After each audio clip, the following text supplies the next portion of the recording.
Alors, dans cette section, on va s'intéresser à la fonction copier-coller.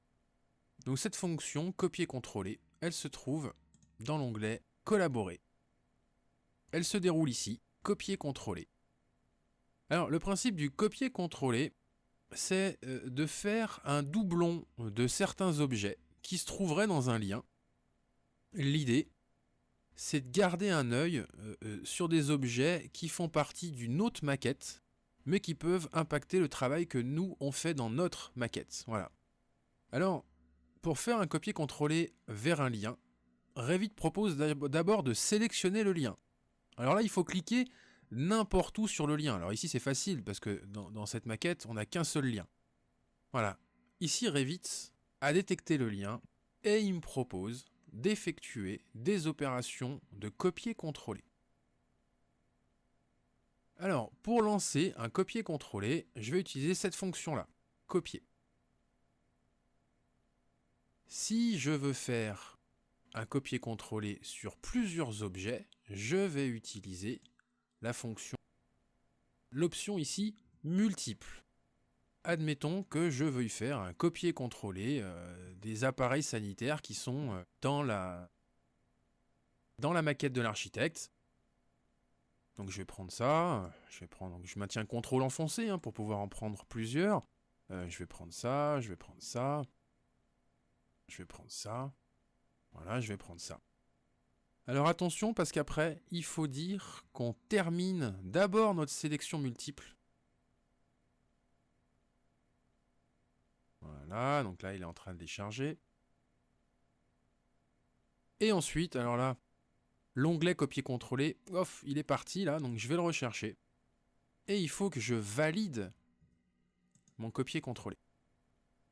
Voilà, maintenant on peut voir que les éléments, ils font partie de ma maquette. Il y a un doublon, ces éléments-là, dans ma maquette.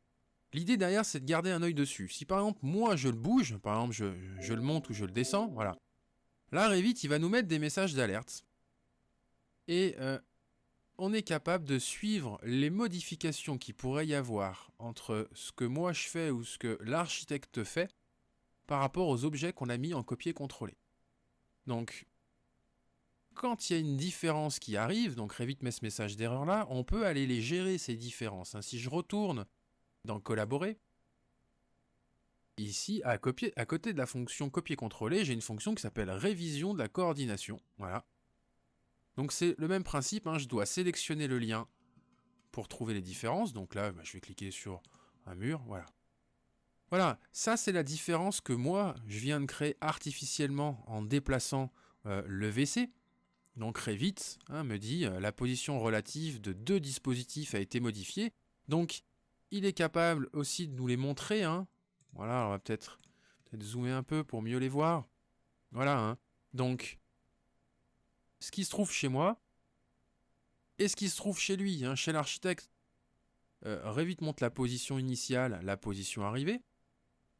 Et ensuite, je peux faire plusieurs choix pour traiter cette différence-là. Reporter, donc là, ça veut dire que j'explique à Revit que je veux pas le traiter tout de suite, mais par contre, dans la révision de coordination, cette erreur va continuer à ressortir. Si je choisis rejeter, ça veut dire que je ne fais rien, mais qu'en plus, je veux plus en entendre parler. Voilà, donc là, ça n'apparaîtra plus dans la révision de coordination, par contre, j'aurais rien fait. Accepter la différence, ça veut dire que j'accepte, là par exemple, en l'état actuel, j'accepte que mon WC ne soit pas exactement à la position à laquelle l'architecte avait décidé de le poser. Mais donc, j'accepte cette différence. Ensuite, la dernière ligne, alors elle va varier en fonction des objets qui vont avoir bougé. Là, en fait, déplacer l'occurrence du dispositif, puis après, il donne le nom de la famille. Là, Revit propose de coller à la différence. Ça veut dire que on va suivre les modifications de l'un ou de l'autre. Je peux ajouter un commentaire. À chaque fois que je fais un choix ici, de rejeter, d'accepter, etc., je peux mettre un commentaire pour argumenter mon choix. Puisque derrière, je vais avoir la possibilité de créer un rapport. L'idée, hein, c'est de créer un rapport de toutes ces divergences pour pouvoir ensuite le traiter en réunion et puis donner les explications qui vont bien à qui de droit. Alors, la fonction de copier-coller, donc là je l'ai montré pour un appareil sanitaire, mais elle peut s'appliquer sur pas mal de catégories dans Revit. Pas toutes les catégories, mais d'une manière générale, tous les terminaux MEP, hein, que ce soit les appareils électriques, les bouches de ventilation, les appareils sanitaires, etc. Donc tout ça, ça peut être mis en copier-coller. On va pouvoir mettre les murs, on va pouvoir mettre aussi par exemple les éléments de niveau. Bref, tout un tas d'éléments qui vont pouvoir impacter notre projet si dans la maquette liée, ces éléments viennent à bouger. Alors, on a aussi la possibilité d'automatiser ces copier-coller. Je vais relancer ici un copier-coller. Donc il me demande de sélectionner le lien, voilà. Ici, on a des paramètres de coordination. Alors je vais prendre l'exemple d'un appareil sanitaire là. Hein. Je vais prendre la ligne appareil sanitaire. Ça, c'est toutes les catégories que je vais pouvoir automatiser. Qu'est-ce que Revit me propose? Comportement de copie. Est-ce que je les copie individuellement? Donc ça, c'est ce que j'ai fait juste avant. Sinon, je peux autoriser la copie en différé. Ça veut dire que s'il va y avoir des nouveaux appareils sanitaires ou des appareils sanitaires qui sont enlevés, et ben dès que je vais recharger le lien de l'archi, automatiquement, Revit, il va ajouter ou supprimer en fonction de ce qui a bougé dans le modèle de l'architecte. Je peux aussi lui demander d'ignorer la catégorie. Hein. Ça, c'est quand on lance des copies en différé, c'est-à-dire des copies automatiques. On peut demander à Revit de carrément ne pas prendre en compte certaines catégories pour être sûr qu'elles n'arrivent pas en copier-coller. Ensuite, ce qui va être intéressant, c'est ça. Comportement de correspondance, puisque par défaut, quand je fais un copier-coller, eh bien, je viens tout simplement faire un doublon de la famille de l'archi, en tout cas du modèle lié. C'est exactement la même famille. Oui, mais je pourrais lui demander une correspondance de type. Ça veut dire que quand je copie un élément dans une maquette liée, ce qui arrive en lieu et place de cet élément dans ma maquette à moi est une autre famille. Mais les deux sont quand même liés. Donc quand je dis que je veux spécifier une correspondance de type, pour une catégorie, Revit me crée une ligne ici, correspondance de type. Voilà, donc ça c'est tous les éléments qu'il a trouvés dans le modèle lié, et par défaut, dans le modèle hôte, il me propose de mettre les mêmes. Mais moi je pourrais dire que par exemple pour le WC au sol type 1, je veux mettre un autre WC. Alors, il faut déjà l'avoir chargé, ce WC.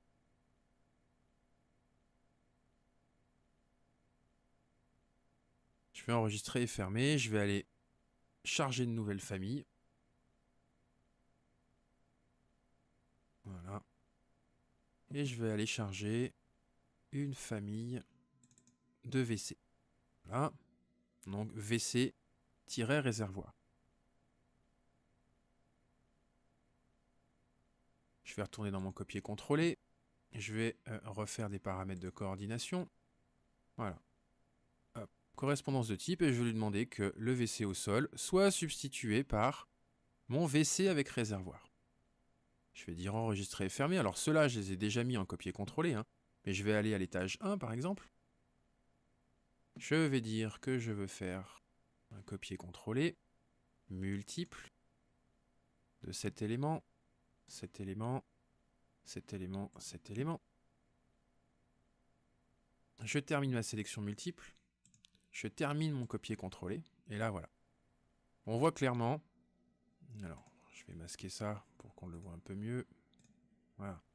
Ça, c'est mon WC avec réservoir. Et on peut voir dessous le WC de l'architecte. Donc, il les a substitués. Hein.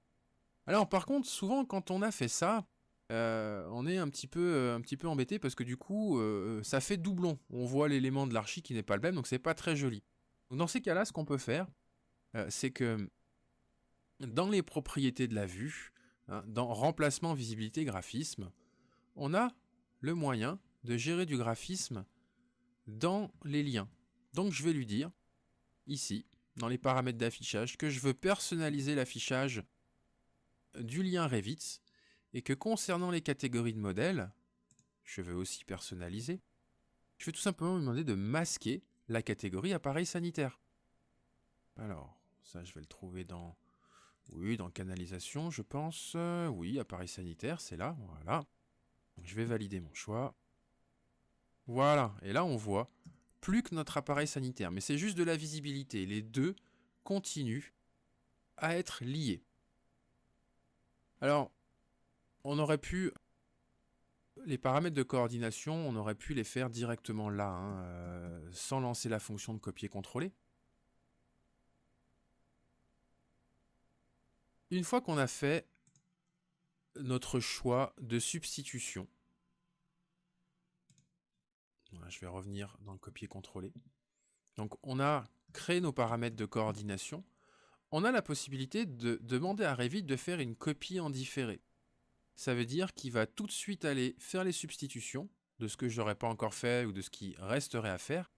Et c'est un moyen, s'il y avait des nouveaux éléments ou des éléments qui ont été supprimés dans la maquette de l'architecte, de faire tout de suite le delta. Voilà, donc ce qu'il faut garder en tête, c'est que le copier-coller, on n'a pas de pouvoir sur le lien de l'architecte, on ne peut pas modifier le lien de l'architecte, on ne peut pas faire bouger ces éléments. Par contre, si l'un des deux bouge, on peut garder un œil sur certains éléments. Hein. Le contrôle, il faut l'interpréter comme la possibilité de vérifier, contrôler, de garder un œil sur des éléments.